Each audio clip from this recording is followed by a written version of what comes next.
This is my second time trying to film this video because last night I did it and it just didn't take. It didn't record it at all. I was watching the numbers count up for how long I've been recording. The light was blinking on and off the entire time. I thought it was recording. It was, but somehow it didn't save on the card. So hopefully this works this time. Hey everybody, Airsoft Speedy back after taking a couple of weeks off. Now that college exams are over, you can expect one video per week again. A lot of people were asking me on Instagram, Reddit, Facebook, and YouTube what I run when I'm playing outdoors. Instead of just talking about my gun or how my vest is set up, I decided just to cover it all in this one video. First, my clothing. I wear multicam because it's easy to find on the internet. I'm sure there are other camos that would work better for Northeast Ohio, but they're more expensive and they're harder to come by. Now for my vest and setup. I wear a tan Lancer tactical vest with a bunch of mag pouches because I use mid caps. I carry a lot of magazines. I'm not kidding. 1, 2, 3, 4, 5, 6, 7, plus 2 in the back. So 9 magazines on me. I carry a lot of mags. I've also got my dead rag on my left side so I can just reach across and pull it up and over my head when I'm dead so that I don't continue to get shot when I'm already out. On my left side, I have a flashbang pouch that I use for my Airsoft Innovations XL burst grenade. Also on the front of the vest, before I show you the back, I have 2 carabiners. This first one is for grenade pull rings because after you throw the grenade you still have a pin, and I'm not wanting to get rid of all of the split rings because those pins are reusable. So I clip it in here. As you can see, they're spray painted neon orange so that I can find them in case I accidentally drop the pin.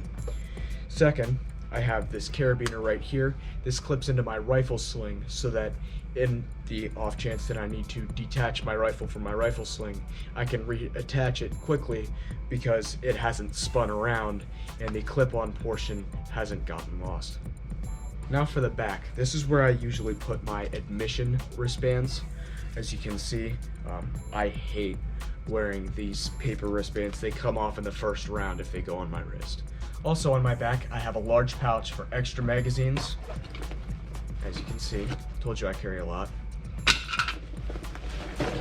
Rope for medic rescue if I'm a medic in a game mode. Yes, I've used this tactic on more than one occasion and it works every time. If they can't come to you, you can pull them to you.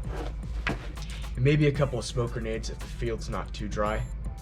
And of course, a CO2 refill because I use a CO2 pistol and I do not want to run out. Next, my weapons. I use a CM16 Raider. It's a G&G combat machine. You've seen it in a lot of my other videos. It's attached to this black 1-point sling.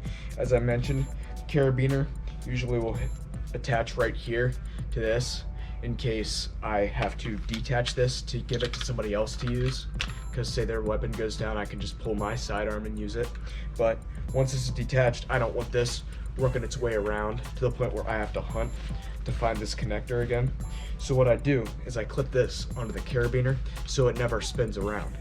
Then when he hands me my weapon back, or after I mount an obstacle and I get my weapon back, I just clip it back on and I'm good to go. For my sidearm, I have a Sig Sauer CO2 SP 2022. It's carried in a paddle holster that goes on my right hip. For protection, I wear multicam impact mechanics gloves so that the backs of my hands have some padding. Trust me, after taking a few rounds to the backs of the hands, you'll want that extra padding. For my knees, I wear 511 knee pads. These have taken a beating, but that's what they're made for.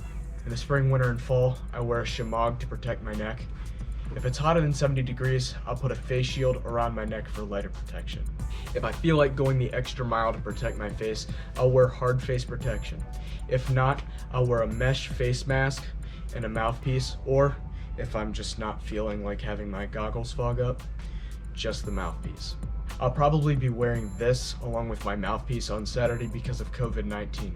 For eye protection, I wear Or Safety's XP710 Fog Fighter eyewear. They're fantastic and they rarely fog up. Females, you can skip ahead 10 seconds. This one's just for the boys. Guys, wear a cup. Trust me, I didn't think anything could hurt worse than getting hit in the fingernails. I was wrong. For headwear, I have a few options. I either use a baseball cap, my fleece 511 beanie, depending on how cold it is, my beloved boonie hat, or my helmet, the brain bucket. For footwear, I either wear Vask 6-inch boots or 511 ATAC 8-inch boots. This depends on how I'm feeling or how the weather is. Now, say that the weather is really bad and there's standing water all over. I might wear knee-high rubber boots just to keep my feet dry, but usually I just stick with the first two. For hydration, I either use a Camelback under my vest with lots of ice cubes to keep me cool on hot days, or I'll keep 2 full Nalgene water bottles in staging. Every time we go back to staging to get ammo, I chug about 12 ounces. At lunch, I usually pound about a whole quart of water or electrolyte drink mix. Well, that is it for today's video. Let me know what you carry in the comments below, as well as anything that you think I should start carrying. This week, I'm going to be airsofting at the Airsoft Den in Strasburg, Ohio. It's opening day, and I am pumped. After spending almost 2 months without getting shot at in an airsoft game, I'm just excited to get back. For next week's upload, you can expect gameplay footage from this weekend. Again, be sure to check out my paracord business in the description below. I'd really appreciate that. Everyone, this is Airsoft Speedy. I'll see you next week.